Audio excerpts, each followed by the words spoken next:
It is 3:30 Friday afternoon, sharp. Back to the normal routine, the ritual of every Friday at this time, well, almost every Friday at this time, doing the highlight of the week, and that is our colloquia here at the Kinder Institute. We've just printed out and released, you will have seen this because you're here, but you might not have the hard copy version of the event card, the program for this semester. We're going to have some extra ones, and we'll put them out there during the reception. So please grab this and take it to your department if you're not normally part of here. Take it to the law school or wherever you come from. The seminar is open to all, including online. So hi to all of our online people. Great program this semester. We are actually going to kick it off with Grace Mallon, who I'm going to introduce in a second. But then we're going to catch our breath because it's the beginning of the new semester. So we're actually going to have next Friday off, and then we'll pick things back up 2 weeks from today with our very own Haley Proctor from the law school.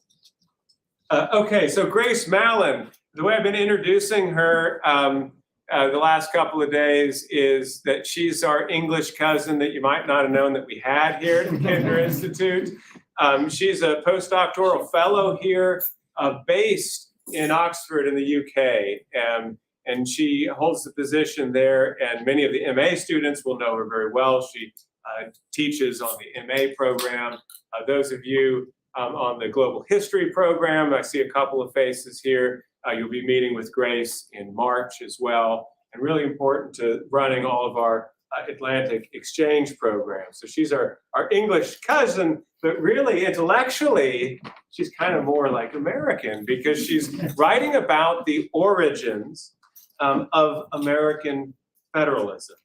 And how I would kind of try to understand her work, although I might change this description after I hear more about it here in a second, how I understand her take on early U.S. federalism is part of a move historiographically away from thinking about high constitutional theory. We're thinking about intellectual history, and instead approaching federalism from a more socially and culturally attuned lens, and one that looks at federalism as a form of politics that operates or doesn't really operate through actual interactions of people on the ground. So it's quite different from your high political history, and quite welcome, I think, in how it relates to history's evolution more generally, but also to the new historiographies on the big state, on the cultural turn. And of course, the old stuff on the transatlantic connection, which brings me to the title of her paper today, Unbecoming the British Empire,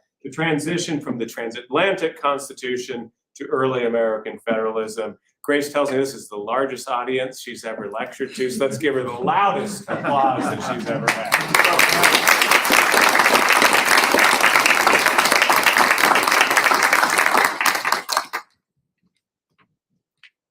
Here's my mic on. Is it on? No? Great. This is a good start. Oh, is it on now? Is it on now? Oh, now it's on. There we go. Okay. We don't go into history because we're good at, life. My first thing that I have to say is thank you so much to everyone at the Kinder Institute. It's a real thrill to be here. I have to say I was a little bit hesitant about the idea of coming all the way to Columbia, Missouri for 4 days from London, from Oxford actually. But I've had a really wonderful time. I really love the town, and I'm really, really thrilled to be involved with this fantastic intellectual community that exists at the Kinder Institute. As Jay was saying, my postdoc at Oxford only exists because of Kinder, and it's a real perk for me to be able to teach on the MA program and also to be able to come here. So I'm really looking forward to building that relationship. I was also kind of just indicating to Jay, it's an interesting moment for me to be giving this presentation because I'm kind of at a transitional moment in my career. I defended my doctorate in December 2021, and then I flailed around for a little bit. And now I'm really trying to launch myself into the next step, which is producing a book and really putting my scholarship out there a bit more. So what I want to do in this talk is two main things. First, I want to introduce myself to you all in scholarly terms by sharing a bit more about the research I've done so far into my favorite topic of nerdiness, which is the intersection between federalism and government administration in the period between about 1787 and 1820. Second, I want to begin to float some of the ideas I've had about where to go next with this project. And that's where this idea of connecting it back to the British Empire comes in a bit more. I think I've now achieved enough distance from the work to start formulating new questions and finding new ways of looking at this material. So I'm going to share some of those thoughts with you now. And I'm going to be really interested in your feedback. I'm kind of starting a new project with the book, is how I'm thinking about it. I'm drawing on my existing research, but it's also kind of a new project. And so it's a good moment for me to deal with some big questions. But first, as I say, I kind of want to introduce myself and tell you where this came from. You don't always get to tell the narrative, and so of how you got interested in this stuff. And so that is where I'm going to start. The summer after I finished my undergraduate degree, I got a job as a research assistant on the Quill Project, which is a digital humanities project based at Pembroke College in Oxford. And it looks at how constitutions have been made through history. And the first constitution that they looked at in its origins was the US Constitution. So as part of this job, I read Max Farren's records of the Federal Convention. And I decided that in graduate school, I wanted to write about constitutionalism in the founding era. As I was putting together proposals for PhD programs, I expressed an interest to my advisor in learning more about how the Constitution was put into effect, how it went from a blueprint to a functioning government, what you and I would call institution building in the early American Republic. My advisor recommended that I look at the first Federal Congress. There's a pretty rich existing literature on politics and government in the early 1790s, but as I began to read around it, I quickly noticed something that bothered me. Where were the states? The interests and activities of the state governments are everywhere in the historical literature on politics and administration in the Confederation period, the period before the Constitutional Convention. That makes sense. We know that the states had important roles to play in declaring independence, producing the first Republican constitutions in North America, fighting the Revolutionary War, and making life difficult for Congress under the Articles of Confederation. But once the historiography reaches that traditional cutoff point of 1787, a switch is flipped. Now we're interested in how the federal government came into being, how federal officials exercise power, and how the first party system, Federalists versus Jeffersonians, developed out of the conflicts over ratification, the Hamiltonian program, and foreign policy, among other issues. Where we do see the state governments in the historiography after 1787, we see them as laboratories of party building, or we see them providing the regulatory frameworks within which social histories, histories of slavery, histories of capitalism unfold. While William Novak's work on the expansive influence of 19th century state-level regulation has been hugely important for me, as for many others, it also treats the history of state government as something pretty much separate from the history of the political development of the Union more broadly. And therein, as far as I'm concerned, lies the problem. While I was doing this initial reading for my PhD, I was truly puzzled by the fact that the state and federal governments were now, post-1787, assumed to belong to entirely different historiographical spheres, despite the fact that they both had to govern within the same geographical space. The historiography on the Constitutional Convention ratification and the First Federal Congress shows us how the creation of the Constitution changed the scope of federal power in the United States. We know it did that. But in order to do that, the Constitution also had to change the scope of state power.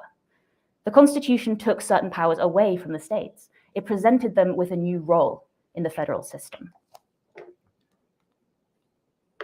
How did the states adapt to the implementation of the Constitution and the corresponding shift in the balance of power between the state and federal levels?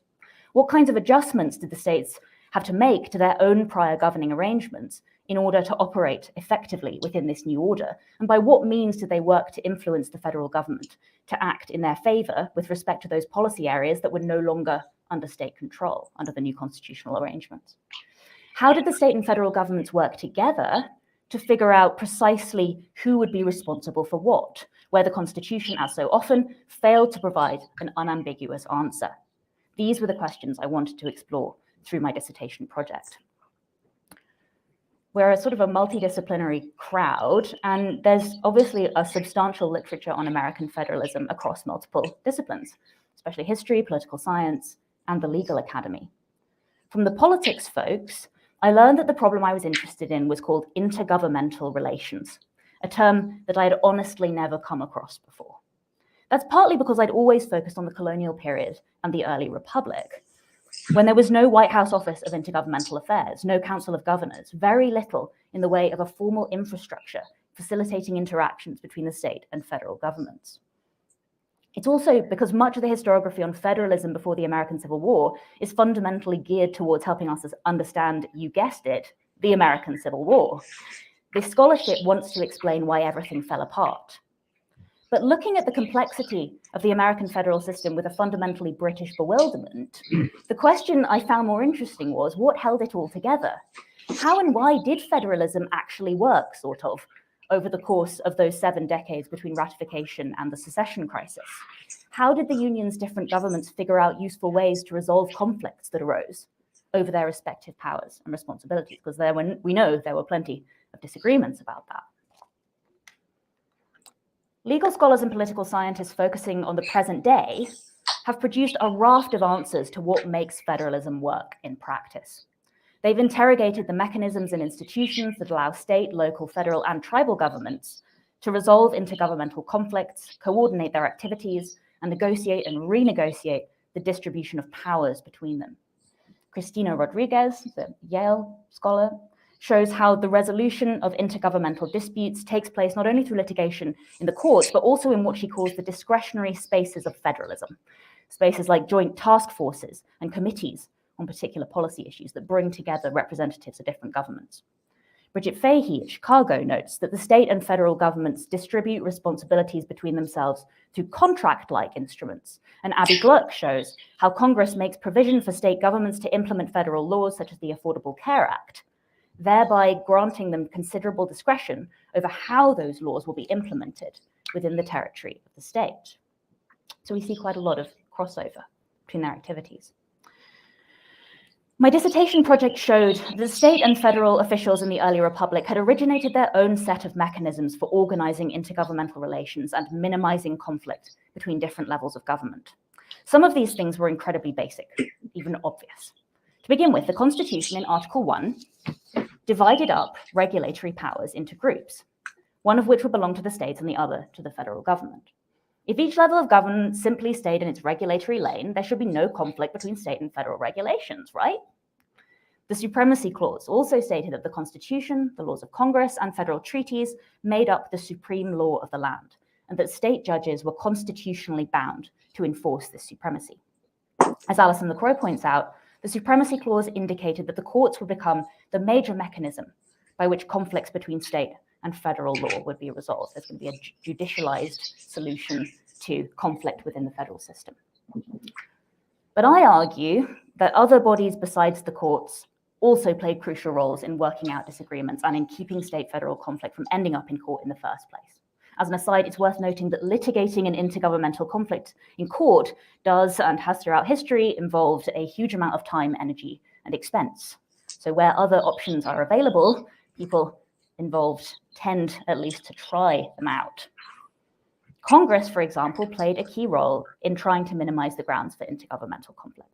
To begin with, really simple example, the national legislature passed laws ensuring that state officials received copies of the federal statute book. Once state governments knew what laws the federal government had passed, they would be better able to avoid treading on federal toes through their own legislative activities. Communication and knowledge sharing is really crucial to this endeavor. State officials also used Congress as a forum in which to press their own interests. Rather than usurping federal powers, they worked to guide the exercise of federal powers in ways that suited them.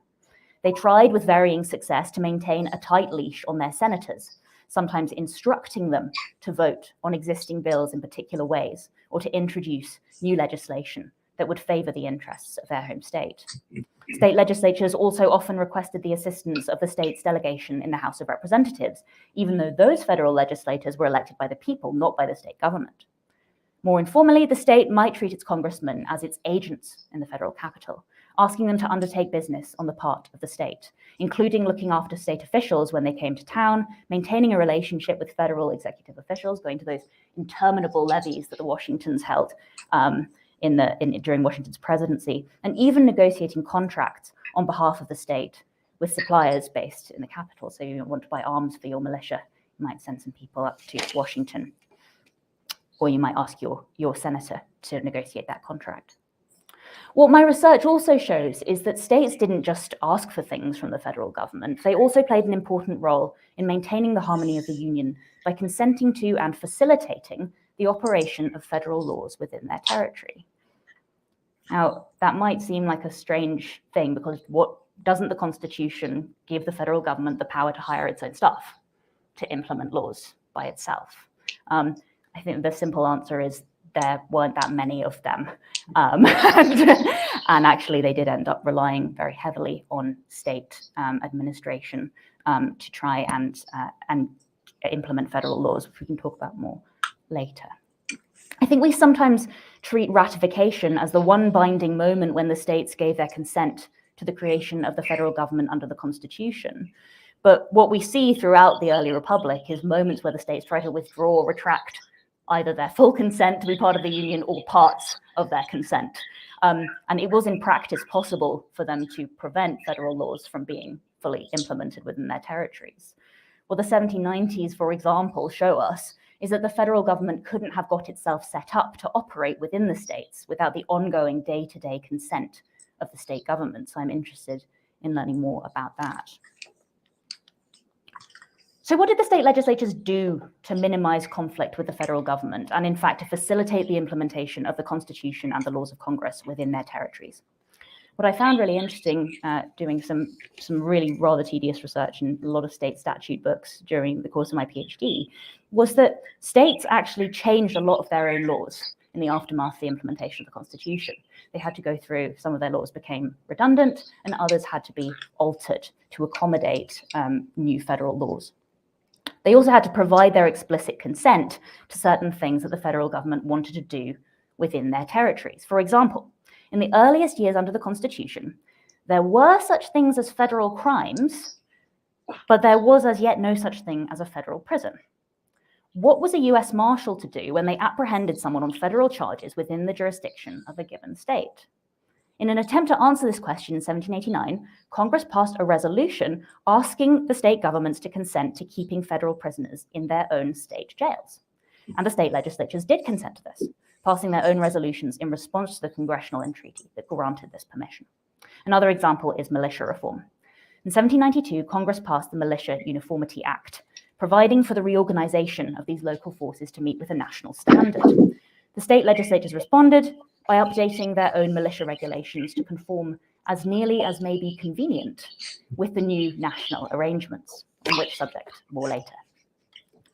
States used these laws to consent to and facilitate the operation of federal laws within their boundaries, but they also used them to try to negotiate the terms of the intergovernmental relationship from below. My favorite example of this is, wait for it, the lighthouses. I'm such a lighthouse nerd. After ratification, the federal government gained the power and the means to make commercial policy for the entire United States, crucial part of the new constitutional settlement. As part of this program, the Treasury Department would take over the care and construction of lighthouses for the smooth and safe operation of maritime trade. It would also take over the collection of a duty on tonnage, which is how most states had traditionally funded their lighthouse maintenance. In order for the Treasury to take over the lighthouses, the states would have to pass laws ceding certain coastal enclaves to the federal government. And they would have to do so within a certain period of time. So they've either already got a lighthouse there or there's a bit of land the federal government would like to build a lighthouse on. When the states responded to the federal lighthouse takeover, several of them did something really interesting and legally tricky. They included provisos or terms under which their cessions would be valid. If the federal government failed to maintain the lighthouse in good order, for example, the state might reserve the right to invalidate the cession. That is ours again. The states also used the cessions to reserve concurrent jurisdiction over the enclaves in question, so that fugitives from justice could not evade state law by fleeing to lighthouse land.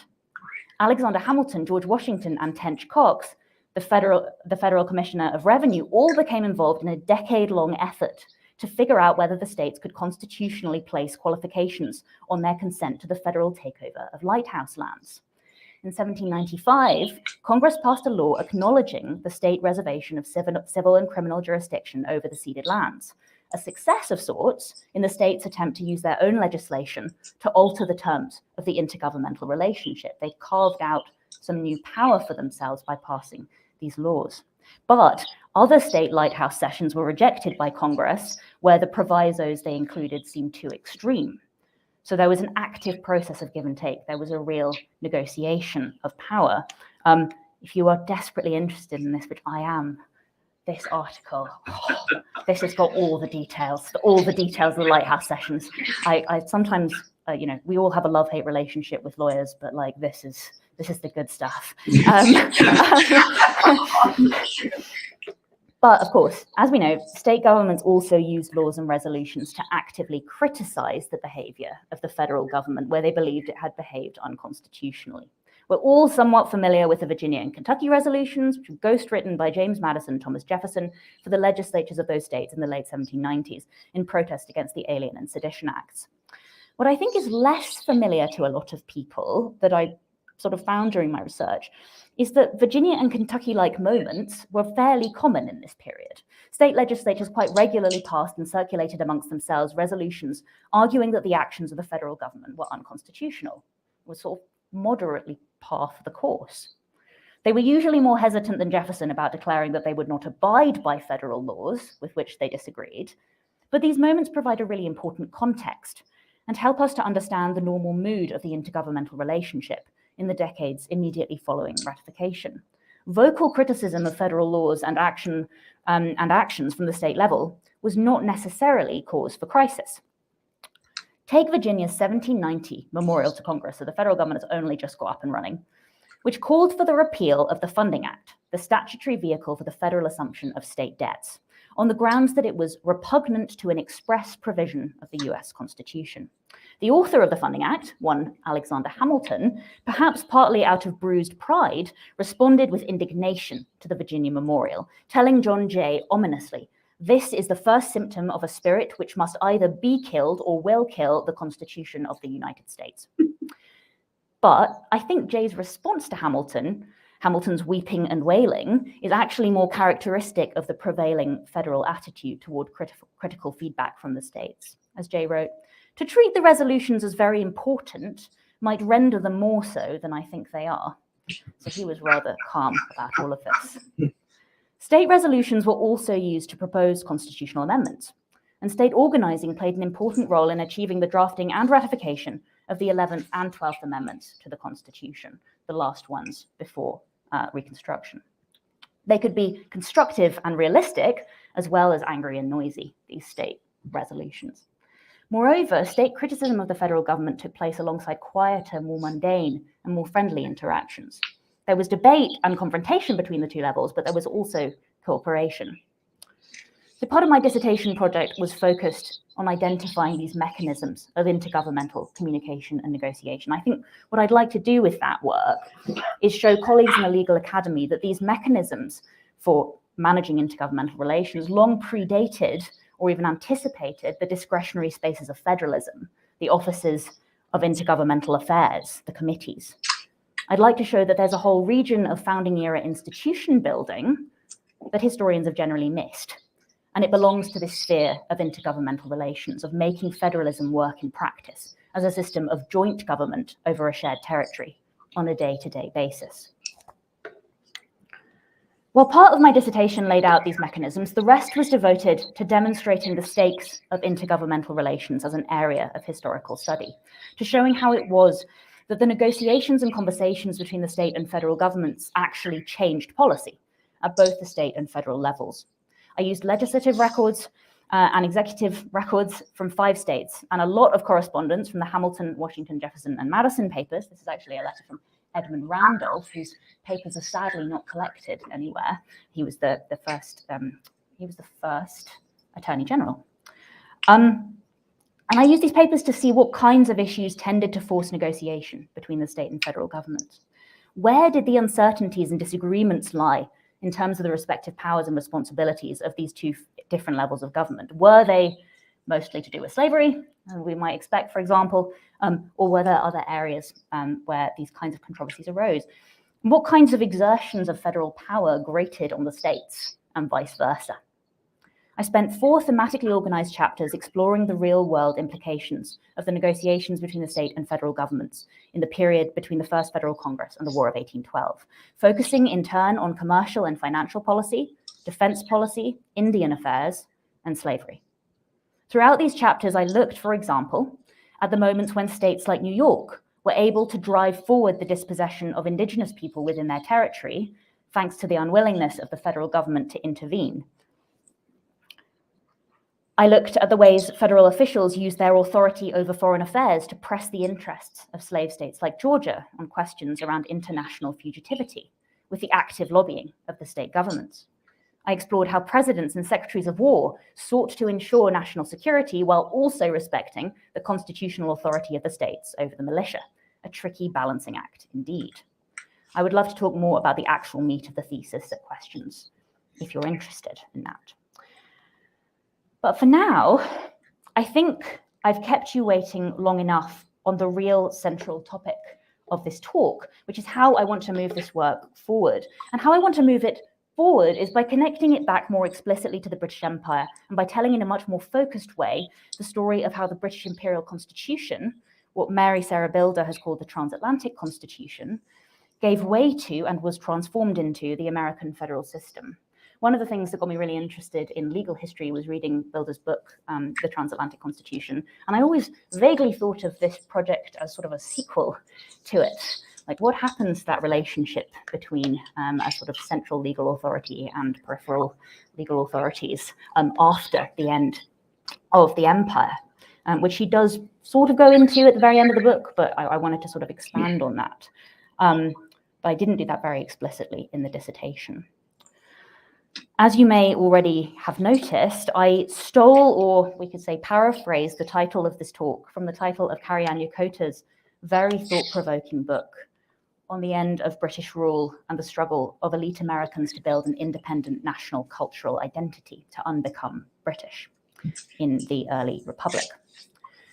This idea of unbecoming British seemed appropriate because the federal system was, in some senses at least, an attempt to take the basic structure of the British Empire, central government here, local governments there, each of them has some responsibility for different policy issues, and turn it into a republican and to some extent also a democratic system.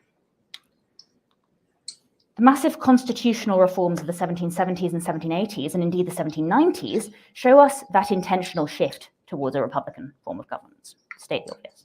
But what has always struck me about federalism and intergovernmental relations is how relatively under-engineered they both were by comparison with other aspects of the so-called constitutional revolution of the 1780s. The state and federal governments were expected to coexist and govern at the same time in the same geographical space, and there was relatively little commentary or instruction from constitutional conventions or other actors on how exactly they were supposed to do that. Why was that? If the United States was building a system of government from the ground up, why did its Whig scientists of politics fail to include substantial and explicit institutional infrastructure for the management of relationships between governments within the constitutional framework of the federal system, when it was those relationships would hold the system together? I think part of the reason is that these same political units, the states, formerly the colonies, had been involved in intergovernmental relations within a multi-layered polity for decades or even centuries by the time of the revolution. Americans of the revolutionary era, I speculate, had learned how to do intergovernmental relations from their imperial past. The implicit expectation was that they would rely on some kind of institutional memory, that they would continue to use the lessons they had learned under the empire, despite the fairly fundamental changes that had followed on from independence. What I'm interested in exploring further is how they adapted or unlearned those old lessons as they grappled with the realities of managing a republican empire in the decades after ratification. We all know, and it's clear from the Constitutional Convention of 1787, that the legacy of the British Empire continued to exert a powerful influence over the framers as they imagined a new balance of power between a general government and state governments in the American Union. The problem of intergovernmental conflict was naturally very much on the minds of the framers in the aftermath of the imperial crisis and the Confederation period, and James Madison proposed a solution that he believed could rid the Union of that problem altogether.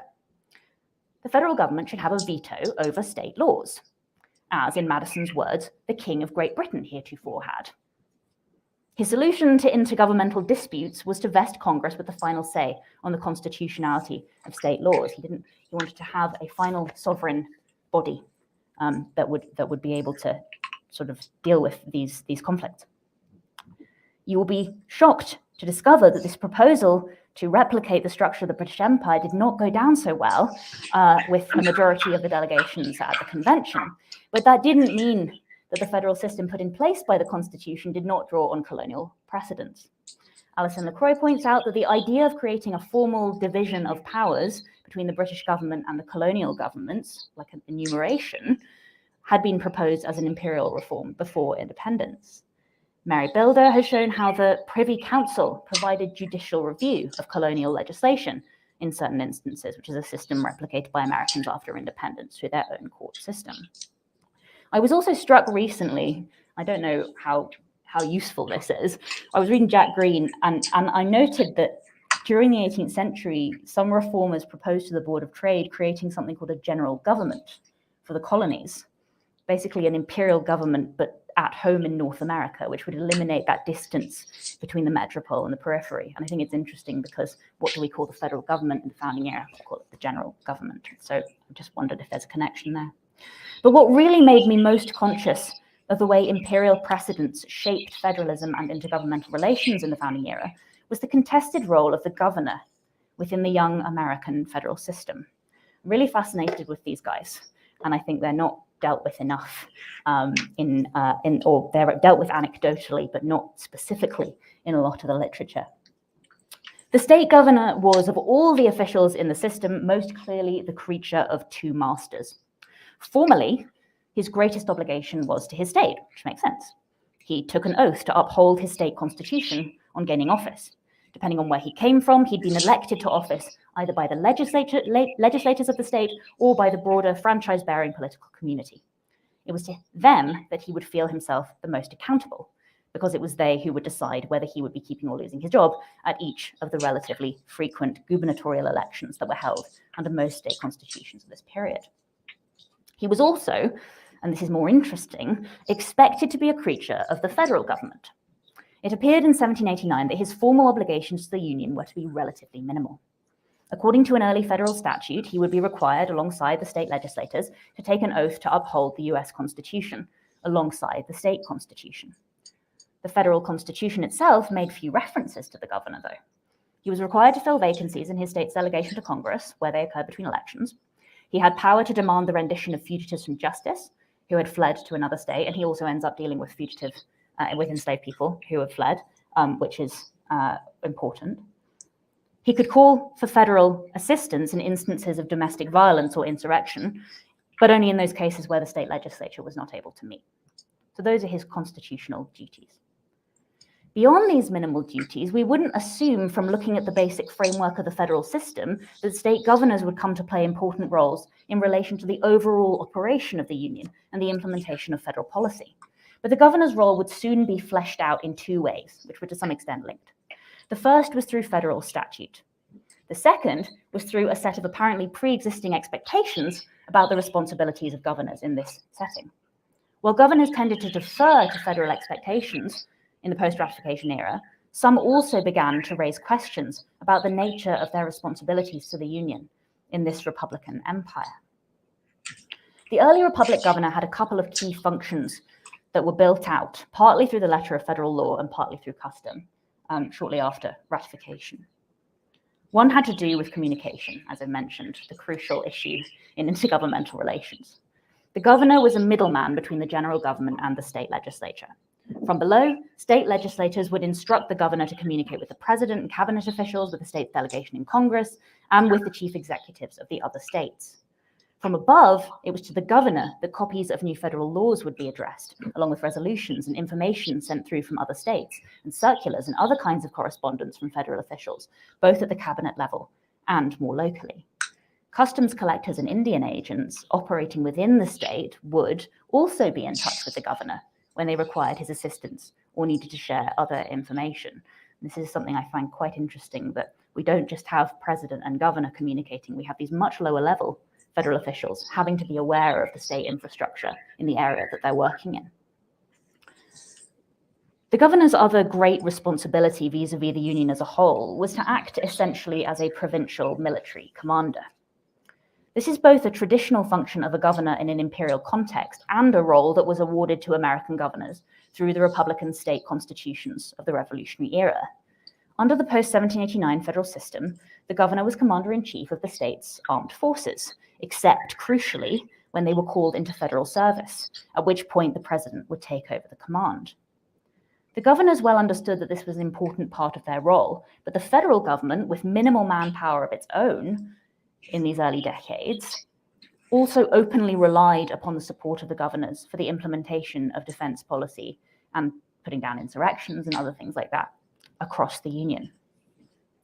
After George Washington issued the Neutrality Proclamation in 1793, Secretary of State Thomas Jefferson circulated a document to the governors imploring Your Excellency's aid towards its general and strict observance by the citizens of the state over which you preside. He's putting the governors in charge of enforcing the Neutrality Proclamation.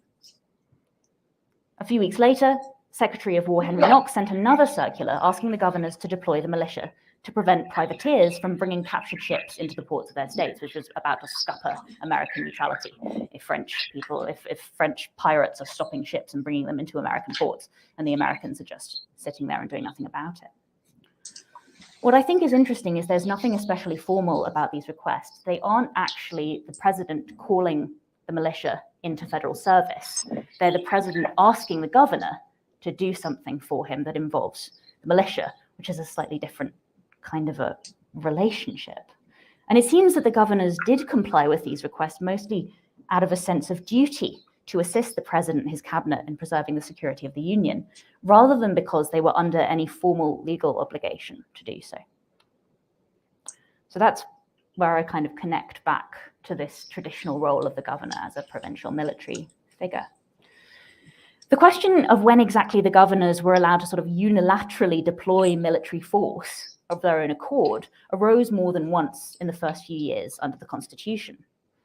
Reporting in the early 1790s on British incursions into northern New York in breach of the Treaty of Paris, Governor George Clinton, who we've got here, I just love this painting, implied to President Washington that he, the governor of the state, would be justified under the US Constitution in calling up the militia to repel these invasions by force. If we think about what the Constitution actually says, he's not wrong.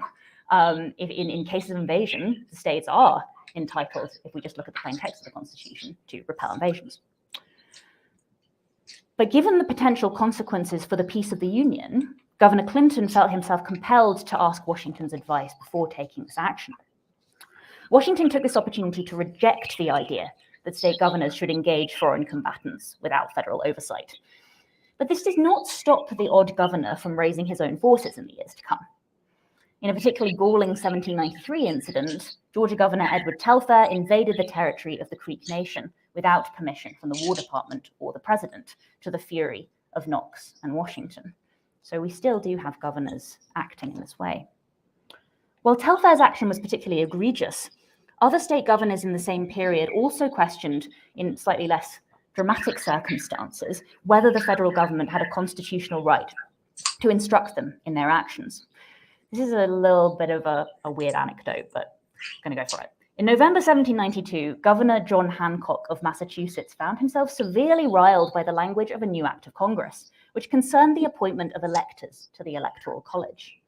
By the federal constitution, Hancock pointed out, the appointment of electors was to take place in such manner as the legislature of each state shall direct. Now, we all know this because we've been worrying about it. By this recent law, which Congress had passed, however, the national legislature had directed, quote, that the supreme executive of each state shall cause 3 lists of the names of the electors of such state to be made and certified to the electors on or before the first Wednesday in December. Super exciting stuff. The supreme executive shall cause. Hancock, as he told the Massachusetts General Assembly, would not tolerate such language. It was his understanding that the federal government cannot exert any force upon or by any means control the officers of the state governments as such. Therefore, when an act of Congress used compulsory words with regard to any act to be done by the Supreme Executive of this Commonwealth, I shall not feel myself obliged to obey them, because I am not, in my official capacity, amenable to that government. The federal government doesn't get to tell me what to do. Hancock's protest seems almost comical, given at the time the relatively low stakes of that legislation, and we may read it as little more than a bit of proto-states' rights bloviation. But I do think it identifies a crucial problem of federalism in the early United States, which found itself in this moment of transition from monarchical imperial polity to a republican one. I think there was a genuine tension between British informed expectations of the governor's role as someone who would accept instruction from the general government and the pressure placed upon an elected official in a union of republican states. I am not, said Hancock, in my official capacity amenable to that government. To whom was he amenable? The people who had elected him to office. So a question I have is, like, how do you run an empire when your chief provincial officers are elected locally rather than being appointed centrally, which is not a problem that a lot of empires have had to cope with in the past at this point. And I think it's an important question that American governing officials faced in the early republic. The most extreme example of gubernatorial resistance to federal commands before 1820 was certainly the refusal of the New England governors to provide militiamen to man federal fortifications on the New England coast in the summer of 1812. Few historians would now look kindly on the behavior of the New Englanders in that moment of crisis, and I'd like to look further into the popular reactions, both locally and nationally, to their decision. But I think the episode also showcases the intricacies of running that democratic empire, where these provincial leaders are caught between their accountability to local electors and their constitutional duties to the general government. The respective powers of the governors and the president over the militia was litigated in the Supreme Court at least twice in the decade following the war. And now to come back to Mary Belder, just for a minute. Another way in which the legacy of the British Empire clung on in early American federalism was in the idea that a state could interpret federal law to suit its own circumstances. I mentioned a little earlier that in 1792, the federal government passed the Militia Uniformity Act, which was designed to bring state militias into line with national guidelines. But because the states were constitutionally still in charge of managing the militia in time of peace, the only way this act of Congress could be implemented in practice was if each of the states were to reform its own militia laws, which they did. I looked through the state statute books to see how they went about these reforms, and two things struck me. The first was that the Militia Uniformity Act in no way rendered the militia uniform across the territory of the United States. Other historians have commented on the fact that the act didn't work. The state of the different militia establishments remained highly variable across the different states. Second, and relatedly, the state legislatures made a conscious choice as they went about these reforms to continue to prioritize local circumstances. Under the British Empire, as Mary Belder has written, two key legal concepts underpinned the constitutional relationship between colonies and metropole. These were the concepts of repugnancy and divergence. The colonial legislatures could not pass laws that were repugnant to the laws of England, which is to say in direct conflict with those laws. At the same time, though, they could be permitted to pass laws which diverged from the laws of England in order to address local circumstances that might never be found in the motherland. I think the vestiges of this way of thinking about the relationship between imperial and local laws can be seen in the ways the states adapted themselves to the Militia Uniformity Act, 16 years after the Declaration of Independence. It was the state of Georgia which announced that it was passing a new militia law in order to comply as nearly as may be convenient with the Act of Congress of the United States. In Georgia's law, as in other instances, we hear the echo of those principles of repugnancy and divergence, the belief that conformity with the general law must be balanced against local needs. We also see a foreshadowing of that intra-statutory federalism that Abby Gluck writes about, in which in the 21st century, individual states are given leeway to make choices around the implementation of federal law. So the way that I want to move my federalism project forward, I think, is to think more specifically about the United States as a successor state to Britain's North American empire and consider how it transitioned not only its political institutions, but also its entire constitutional culture over to republicanism in the decades following independence. And obviously, people have done plenty of this, but obviously I want to focus on this issue of intergovernmental relations. Where I'm going to close the talk, though, is something that might seem a little tangential to this and is quite historiographical, but it's also a reformulation of something that I was thinking about throughout the dissertation process. I don't know if it's going to be an article or a chapter, but it has something to do with thinking in terms of empire, and particularly with this conceptual framework of centers and peripheries with which everyone is familiar. My question is, how do we fit the state governments and the federal system as a whole into the model of centers and peripheries, which is still often used to talk about the operation of the United States and the early republic? A question that may have arisen in some minds as I've been talking is, how does my research fit into the strong state versus weak state debate in the historiography of the early republic, which Jay sort of gestured to in his introduction? A significant feature of the argument that the early federal government was actually much stronger than we might traditionally think has been the idea that it exercised power at the periphery. If we look at Stephen Rockwell, Indian Affairs and the Administrative State, Gregory Oblowski's new book on property law and federal power in the Northwest and Southwest Territories, and there's a review essay by Gautam Rao on the new administrative history, William and Mary Quarterly, we get the idea that in the territories and in Indian country, the federal government was extremely active, even if, as the saying goes, the only federal official most Americans encountered before the Civil War was the postmaster. But there's a periphery that isn't really recognized by this historiography and that I've greatly struggled with over the course of my own research. What about the maritime borders of the Union? The maritime frontier represented a space in which the federal government would have to undertake many of its most important functions: commercial regulation, taxation, defense, and the management of international affairs. In this region, as along its land borders, it would come into direct contact with the representatives of foreign powers. But federal authorities would have to perform these functions in coastal regions while coexisting with or taking over from a long-established state authority. Federal officials would often have to rely on the support of the state governor and his militia if the laws were to be properly enforced. Jefferson's embargo provides us with ample evidence of this uneasy coexistence. When riots broke out in Oswego, New York, on the shores of Lake Ontario in 1808, in response to the commercial restrictions that Jefferson had enacted, Jefferson and Treasury Secretary Albert Gallatin had to request that the governor of the state, Daniel Tompkins, raise the militia on his own authority to put down the unrest. Again, they didn't call the militia into federal service. They had a quiet word with Tompkins and said, it'd be really embarrassing for us if we had to, declare a state of emergency. Could you please put this down quietly? While New York's governor complied with federal wishes, the same could not be said of his counterpart in fractious Federalist Rhode Island. When Jeremiah Olney, customs collector of Providence, wrote to the governor asking for militia protection from violent mobs who were reacting against the embargo, he never received a reply and was ultimately forced to resign his post after having lived in fear for his life. Even outside the extreme circumstances of the embargo, the state and federal governments also negotiated, sometimes for years at a time, over control of lighthouses and coastal fortifications, with the latter also playing a significant role in the New England crisis of 1812. Here was a crucial borderland where the federal government did not have anything like uncontested power.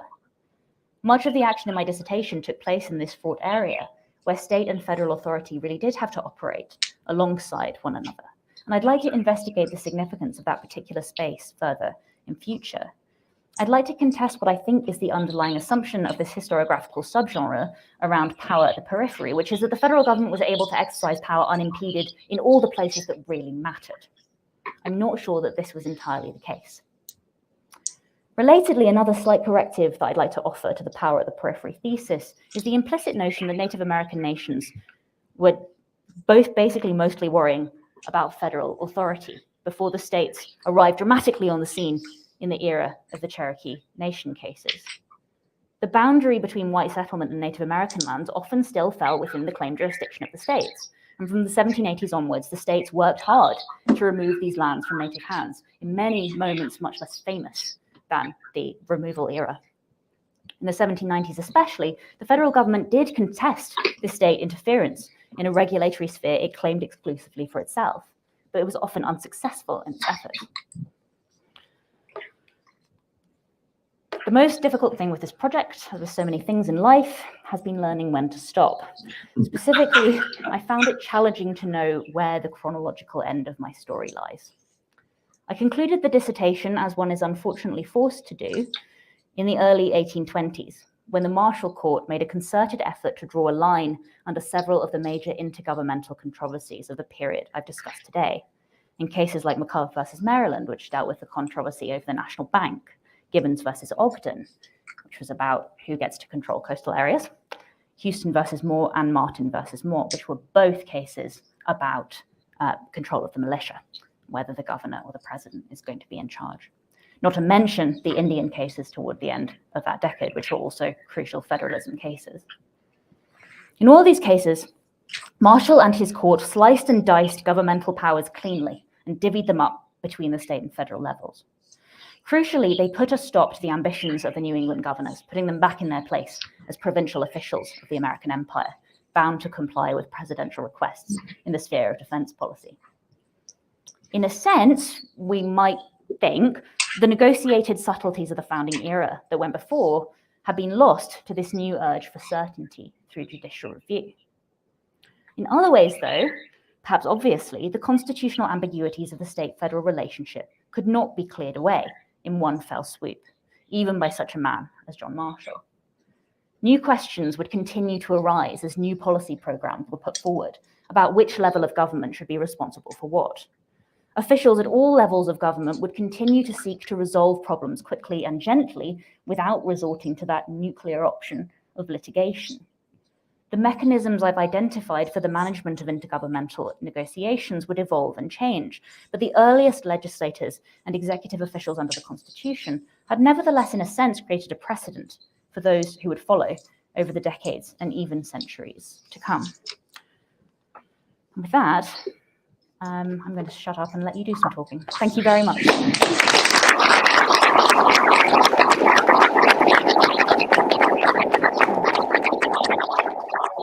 Grace, okay, as for custom, the first question from the researcher or student. Hi, thank you so much for your time. I was surprised by how cooperative the relationship between the state and federal government seemed to be at some points. And so it got me thinking whether or not that is a foreseen benefit of not formalizing an institution for resolving conflict between the state and the federal government, or if it was more of a kind of happy coincidence that went alongside with it. And kind of in that same vein, was that kind of, and you can tell me if the reading that there was a cooperative sense is completely off, but was that diminished by the Marshall Court? Was there less cooperation in good spirit between the lawmakers after there was kind of this litigation over any conflict? That is a fabulous question. Those are two fabulous questions. So your first question is essentially, how do we explain cooperation? Particularly when we think state and federal governments are each responding to different constituencies, right, which have different interests. And that the model of federalism that we traditionally use for the early republic is one in which conflict is really central. And the federal and state governments are seen as in tension with one another, and that's one of the crucial parts of the balance of power in the American Union, where they essentially provide a check on each other, is the way that we traditionally think about it. How do we explain that? So I've been trying, I call this union-mindedness. I've been trying to explain where does union-mindedness in state officials come from? Like, why would they care about the success of the union? I think part of it has to do with personal relationships, which I didn't emphasize a lot in this talk, but was something that I noticed during my research. So if we think about, again, the aftermath of the this is a period in the aftermath of the Revolutionary War, and we think about who state and federal officials are, they're the same people. I was just having a chat with a colleague of mine called Rachel Sheldon, who's written about Congress in the 1850s. And one of the things she noticed is that people from different political parties actually lived in the same boarding houses in DC. And it's kind of a similar situation with our state officials in this period. So the people who end up going to Congress have probably served in some kind of state or colonial capacity before. And many of them have also served in the revolutionary, in the army together, which is another thing. A lot of governors were high-ranking military officers of various kinds. So I think that's also, they actually do know each other. And I've wondered, and I I don't really know how to test this, or maybe I need to do more of a deep dive into some of these relationships, which is not a bad idea. But thinking about how those personal relationships actually contribute to the way that they interact with each other. And I think we basically see a change in culture between the Articles of Confederation and the Constitution, I feel. We see a change from a very combative, at least it seems, a very combative culture to a moment where they're much more cooperative. So I think that is something that I want to explain further as well. And remind me your second question. How did this change with the Marshall Court? I honestly cannot answer that for you, but I think it's a really great question. And I suppose I did sort of hint that there might be a change in culture once the courts start intervening. And actually, someone I did speak to about maybe transforming this into a book project was saying, well, maybe there's a hardening. Maybe there's a belief that these other institutions will resolve these conflicts rather than these delicate negotiations having to be made. I think that could be a really good solution. Thank you very much. Great. In the back there, and then Danny's next. Yes, thank you.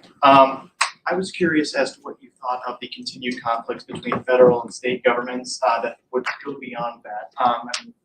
Very recently, the state of Missouri has attempted to almost nullify certain federal gun laws. And I wonder what you think the process moving forward would be for resolving state governments outside of the traditional litigation-heavy methods.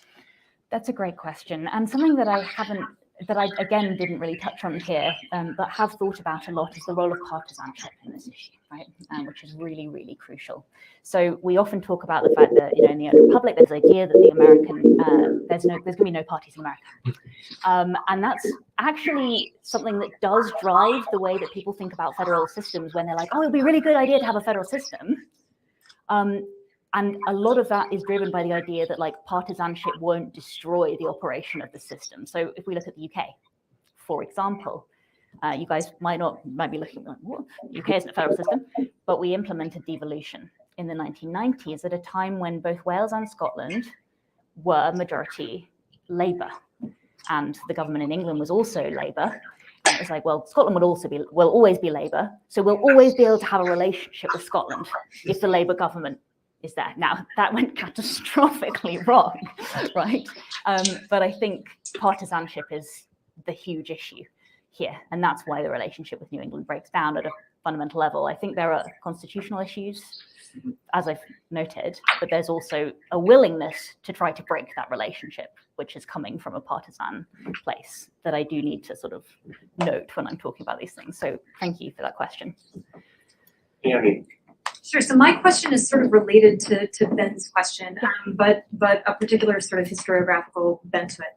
I was thinking about an article by Greg Oblofsky called "The Coming of Dual Sovereignty," yes. Right? Which, a big part of that argument is that functionally the 18th century world featured a lot of competing rival sovereigns, not just a claim of British sovereignty, other sort of governmental groups, but non-governmental groups as well, indigenous people, corporations, all claiming various authority over certain realms. And that functionally what Oblofsky says happens is that the state and the federal government kind of team up, because they know that by only promoting two sovereigns, a state sovereignty and a national sovereignty, can they effectively nullify these other claims that damage both of them. And essentially, they're stronger if they team up to defeat their rivals.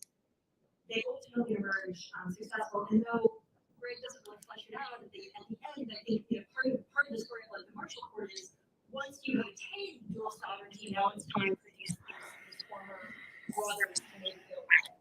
So I guess maybe one of my questions, or maybe sort of an idea, is thinking about what makes union-mindedness.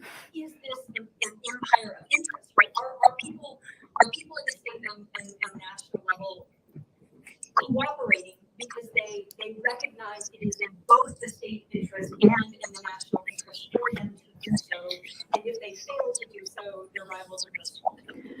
I think that's a really terrific point. I love that article, and I was really struck by this idea of the mutual interreliance of the state and federal governments at that moment in the 1780s. And I think you still see quite a lot of that into the 1790s. So again, thinking about like, where do I end? Yeah. You still see a lot of that in the 1790s, partly because they're still feeling each other out. So one of my favorite examples of this is Georgia. Again, I'm always coming back to Georgia. Georgia's fascinating. Georgia writes to Washington, the state legislature writes to Washington in 1789 saying, we're so happy that you're president. It's so exciting. The federal government is here. Could you do us a tiny favor and end the incursions of Muskogee Native Americans into Georgia? Could you end sort of our problem with the Muskogee? And Washington, it's not in the federal government's interest at that time to do that because they're dealing with the Northwest and they don't want to touch the Southwest. And so Georgia is disappointed by this. And you can see how that kind of interaction that starts out hopeful, it's like, oh, we're going to be mutually reinforcing, actually ends up drawing them apart. So I think that could be a really helpful way of thinking about that. I've seen lots of hands. I've seen Al, your. Okay, well, actually picking up from that, I was thinking that reminds me a lot of when South Carolina and Georgia are begging the British government to help them with defenses against the Muskogees and Cherokees as well. Yeah. But I mean, so many of the things you went about, I kept seeing these very late colonial, perfect parallels. For instance, like the Militia Uniformity Act, they do the same thing in 1755, but it doesn't actually really fully come to fruition. Same thing when you're talking about with New England refusing to provide people. It's the same issue, right? 1757, 58, when they're begging New England colonies to provide people for the 7 Years' War. I'm thinking too with indigenous policy, right? With the Indian Superintendency, 1755, technically it's all under the empire. Colonies are barred from any direct interaction or policy with indigenous peoples, but that's not really what happens. And so we're seeing all of these same parallels time and time again. And what I'm trying to figure out is that the product of then the inheritance of systems that look like the British? Or is this something that's more phenomenological of having to govern across space? So where do these two things kind of fit together? And then the other thing I was wondering about too with the kind of inheritance part was, as they're discussing all these plans, and you already brought up, I was assuming you're bringing up 1754, or were you bringing up 1778 in terms of the plans for general council? Okay, so if it's 1754, the Albany plan or the Earl of Halifax's plan for the general concert, you know, obviously that's all still being echoed by people like Price and others looking at confederal and confederal empire. And I'm wondering how much the ideas that British people are putting out for the way the British Empire should be set up is also then what makes its way in. So rather than an inheritance of the system they truly had in place, right, under the authoritarians, instead it's an inheritance of what could have been projected by those on the Patriots. This is really, those are great questions. Phenomenological is a long word to write, my crappy handwriting. But yes, so the question being, is this about, so sort of the political scientific question almost in a way, is this about a process of actual transfer from one system to another that actually exists in time, or is it just what happens when you have trying to govern something that looks like this? And I think I've definitely thought that it's what happens when you have something that looks like that. And that's why it's useful for me to look at things like the transatlantic constitution. So what Builder is kind of saying there is it's about negotiation exists because the British Empire can't do anything itself, right, to an extent, or there is time and space, there is a massive delay between when sort of news arrives in London and when it comes back, and the separation of space actually sort of means that negotiation kind of has to happen and kind of holds things together because of there's a difficulty in actually intervening, and they kind of have to work with each other. Is a sort of paraphrase of how that influenced me. So I think yes, I think it's because they look the same. It's the same kind of problem that they're both dealing with. And then as far as remind me the second question, sorry? Yeah, where British reformers are looking at plans for a more confederal rather than top-down. Yeah, right. So are they actually trying to do all the things that it could have happened under the empire and never actually happened? Yeah, I think that's a really good explanation as well. And I think I'd like to try to incorporate that more. Is this actually, it's the Catholic Reformation, it's the better version of the British Empire, in a sense. Could we think of it in that sense? It might be something that I could maybe consider further. Thank you. Sure. Yes, I have two questions, Grace. First of all, the salutary neglect, does it have anything to do with the periphery and the center question? The salutary neglect. I mean, this phase of where the British Empire thinks the only thing we need is Texas, but not so much the direct influence on our imperialist government in our colonies.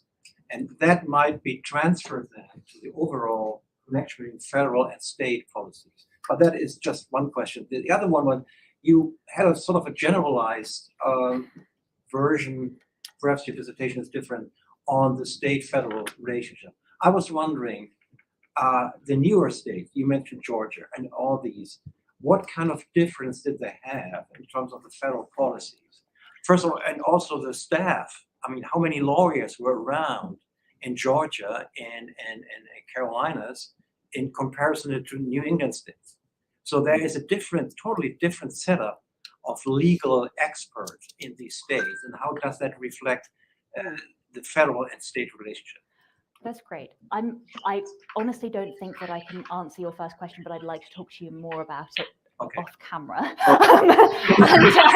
And the second question is great, and it's something I've been thinking about a ton recently, partly because I had a mildly embarrassing encounter with, as I said, Gregory Oblowski has been a really influential sort of scholar on my thought, and he recently brought out this new book which is about the Northwest and Southwest Territories and how federal power is sort of created in those territories.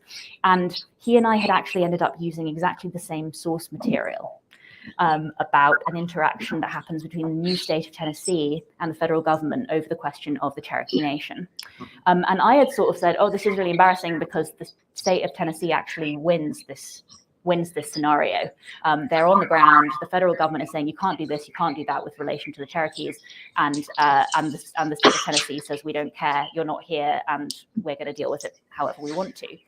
And what Greg kind of said to me is, I think you're underestimating the extent to which Tennessee has always been to some extent reliant on the federal government. It's always had a relationship with the federal government. Massachusetts hasn't always had a relationship with the federal government, but Tennessee always has.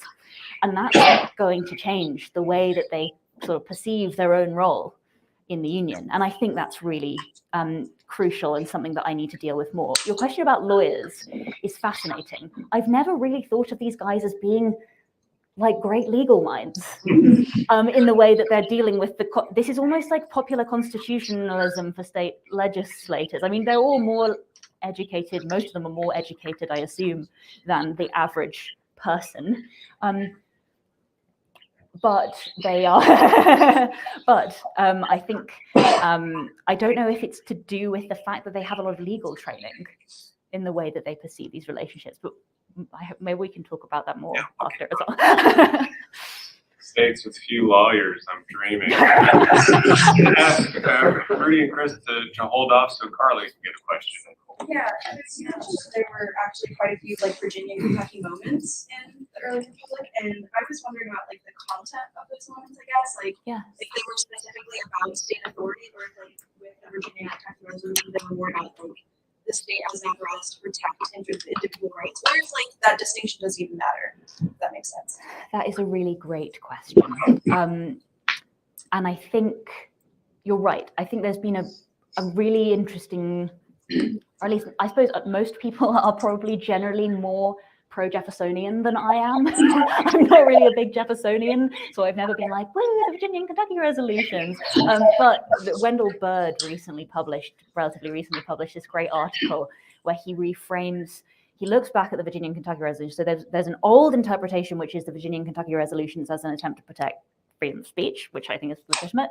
And then Bird, in this article, which is in the Journal of the Early Republic, talks about how the Virginia and Kentucky resolutions weren't nearly as roundly rejected by other states as they'd traditionally been painted as being. So he actually goes into the archives, which weren't accessible to people who were working on this earlier, and finds the responses of as many different states as he can to the Virginia and Kentucky resolutions, and finds that they were much more supportive, or at least much more indifferent than, there's obviously Massachusetts is like, this is a disaster, this is terrible, this is the end of constitutional government in the United States. But a lot of the other states are either silent or they're actually relatively in favor. So Tennessee, for example, says we also demand we don't necessarily endorse this, but we also demand the repeal of the Alien Sedition Acts, which is the same thing. In terms of other moments, I think a lot of them have to do with state interest. So one of my favorite, and they use constitutionalism as a language to protect interest, which is what I was saying just now. So Georgia, again, 1802, the Mississippi cession issue says, so that there's a sort of complex moment where the federal government passes a law which says essentially the Mississippi territory is now a territory. The problem is Georgia hasn't actually ceded that land. And the Georgians get really, really upset about this. And they write a letter to the federal government of memorial where they say, this is completely unconstitutional. This is a terrible thing. But we have to emphasize to you how completely devoted we are to the idea of union. We have to emphasize that we love the federal government. We just think that this is a mistake. And I think there's something to do with tone that kind of interests me as well. Which is that's very much the language in which they pose it. If that begins to get towards the answer to your question. Yeah, so it seems to me you've been describing a kind of consensual federalism, right? And I guess it's still true, right? Because there's laws about marijuana is illegally federally. Right. But the state government say, well, we're not doing anything about it. It's effectively gone. Yeah. I wondered about having sort of big scope projects like the Cumberland Road project. Right? Yeah. How do you get that? How does that get done? Is it just persuasion, meaning grants and bribes? Like, what gets anything big done? Yeah. Under sort of cooperative federalism. Yeah. So that idea of cooperative federalism has been kind of a really useful concept for me and kind of a bugbear as well, because I keep wondering, is what I'm describing cooperative federalism, right? For the political scientists. And there's a guy who worked with, what was his name? Morton Grodson at the University of Chicago back in the 1960s, called Daniel Elazar, who is a great political scientist of federalism.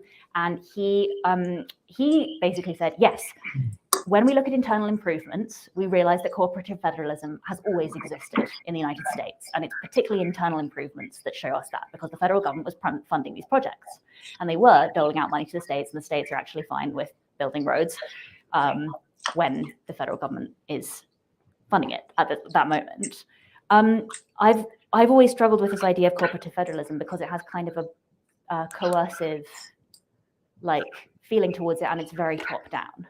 And I've always thought what I'm describing is something which is actually driven as much by states, not necessarily just buying into something for the money, but actually wanting to participate in the project of union for a subtler reason. And I've tended to use Bridget Fahey's term, which is coordinated federalism, which you can tell a huge difference. But that's how I tended to think about what I'm describing. That's at all helpful. Thank you for this talk. It sounds like your project's on a wonderful journey as you kind of rethink your initial dissertation focus to book focus, which is always exciting. Thank you for sharing this.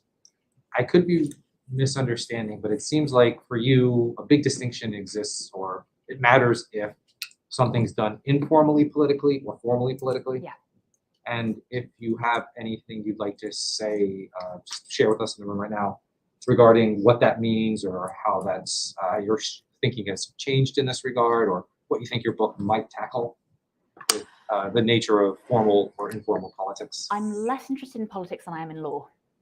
I think that's the main thing, is I'm interested whether something is done legal, formally legally, which they're also really interested in, right? They're really interested in whether they have the power to do something, and they're upset. And that's why all of these guys spend a lot of time thinking about whether the states can can say, actually, we want concurrent jurisdiction over this lighthouse land. They literally ask for opinions from the Attorney General about whether that is legally viable or whether it's going to break the Constitution.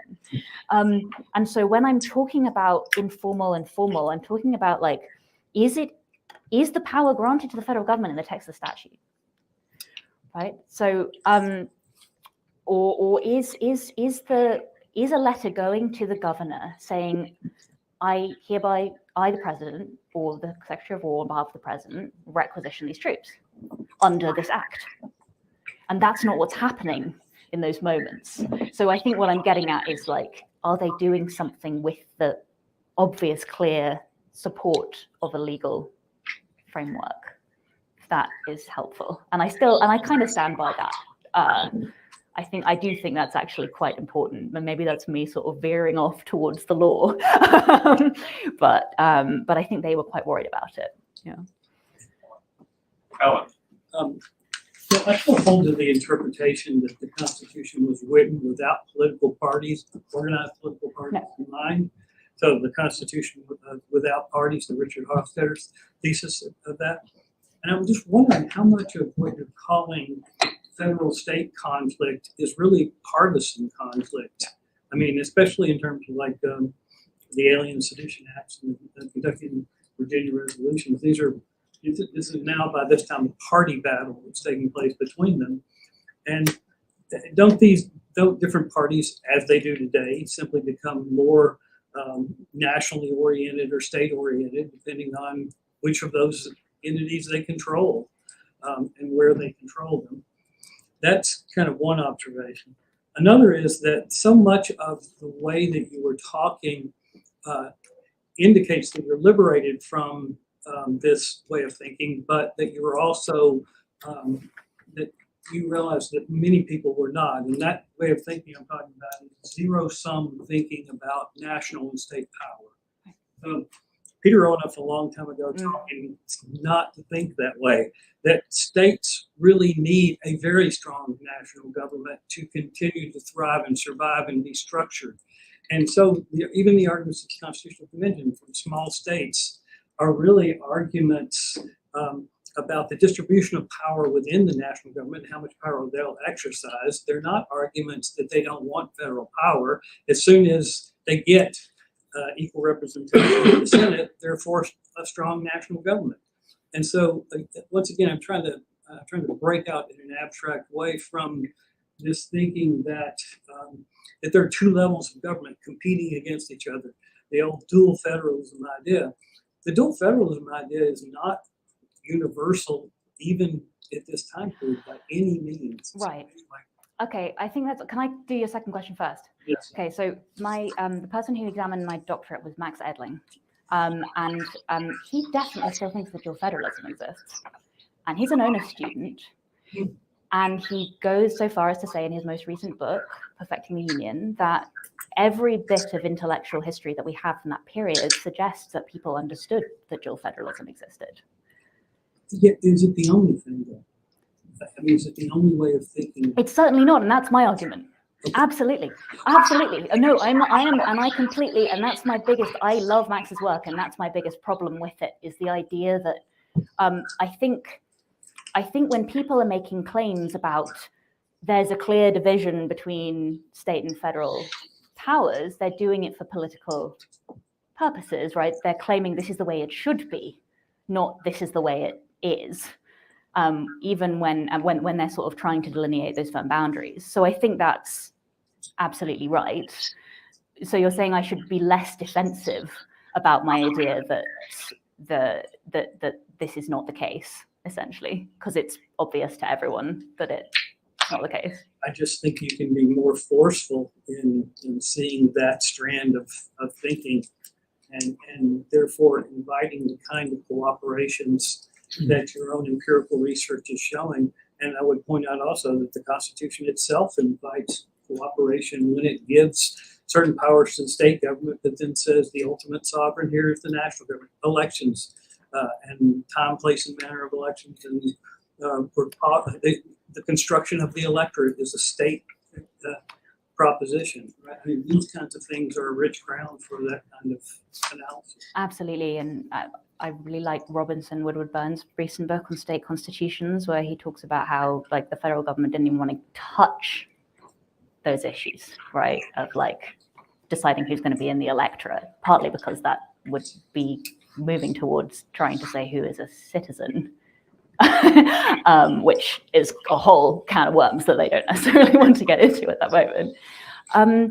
And your first point Just about the partisanship. was about partisanship, yeah. And so I was just saying before, yeah, I think I don't want to, I wouldn't say all of this is just technicalities and actually the fundamental grounds for all of the conflicts are partisanship. Because I think the Constitution is genuinely ambiguous. And I think there are a lot of the negotiation that comes out of things is people genuinely wanting to figure out what is a workable solution to an actual policy problem in which maybe both governments are genuinely vested in fixing. For example, quarantine is my favorite example of actual cooperation. I don't know why I didn't put it in here. The governor of Virginia writes to Thomas Jefferson in 1793 to say, so under our laws of the state of Virginia, the customs officers are responsible for enacting quarantine laws. But we have a problem, which is that the customs officers are now officers of the federal government. How are we going to figure out who is going to enforce quarantine laws? And Jefferson says, well, we actually don't have a federal statute on the books that deals with that right now. And then they go away, and in 1796, they come back with a solution, which is the first Quarantine Act, which says that the state officials are going to be, or federal officials are going to essentially be charged with enacting state laws. So they're not just going to create a federal law on quarantine, they're going to let the states enact the laws and the federal officials are going to enforce them, which I think is actually a creative solution to a genuine issue that isn't necessarily driven by partisanship. I think a lot of the conflict is driven by partisanship at different times. I totally accept that. But I think there are also genuine ambiguities that need to be figured out in the same way that every law you need to figure out how it's going to work in practice when you enact it, and you don't really know how it's going to work until it's happening. And so that's sort of where I come at this. This is a brilliant project. There's so much there. Oh, thank you. Appreciate it. Okay, before I ask everyone to put their hands together to thank Grace for a wonderful paper, I just wanted to say, love the lighthouses, love the governors there, love the maritime stuff, love the invocation of Yokota. And I wanted to ask about Yokota. Yeah. For those who don't know, Carrie Ann Yokota's central argument is a cultural history of early 19th century America, arguing that America's kind of process of disentangling itself from Britishness was a protracted, very messy cultural process. In other words, that the Cultural Revolution lasted 2-3 generations. And I wonder if that's a different way, actually, of framing the unbecoming British in relation to the federalism. I mean, so many of your examples are actually not just inheritances, they are ongoing geopolitical conflicts. They're governors needing to mobilize power. They're interfacing with the Royal Navy and the high seas. The thing you didn't talk about, but one could, of course, is the economic dimensions of this competition. So bond markets, obviously tariffs, trade, that sort of thing. So Yokota's insight about the revolution being a protracted, multi-generational thing. Is that another way that you might frame the development of federalism in relation to the British? To the unbecoming, to the moving away from the British Empire, is it protracted and multi-generational? I think there are. We should definitely talk about this more in a moment. I think there are aspects of this, and that is the real issue, right? Where do I stop? And that's what I've been really struggling with. And so I was speaking to Greg recently, and he was like, "Well, I think by about 1806." He was like, "But I think by about 1806, a lot of these ambiguities in the Constitution will be sorted out, and there's less, and there's kind of less, or we move into a different pattern of actually dealing with these things." But I think in reaching up towards in reaching up towards the 1820s, I definitely found that certainly the Jeffersonians are actually really, really struggling with a lot of these issues. So, and then does it go on beyond the 1820s? I think certainly these controversies certainly do. It's just a matter of how I managed to do all that research in the length of the book. So that's really my problem. I'm looking forward to talking about. Clearly, it's a franchise. Let's thank Grace for a wonderful.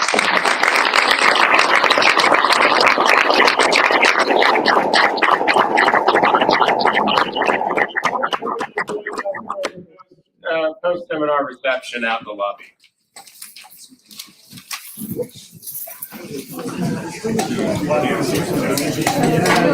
Grab them all in one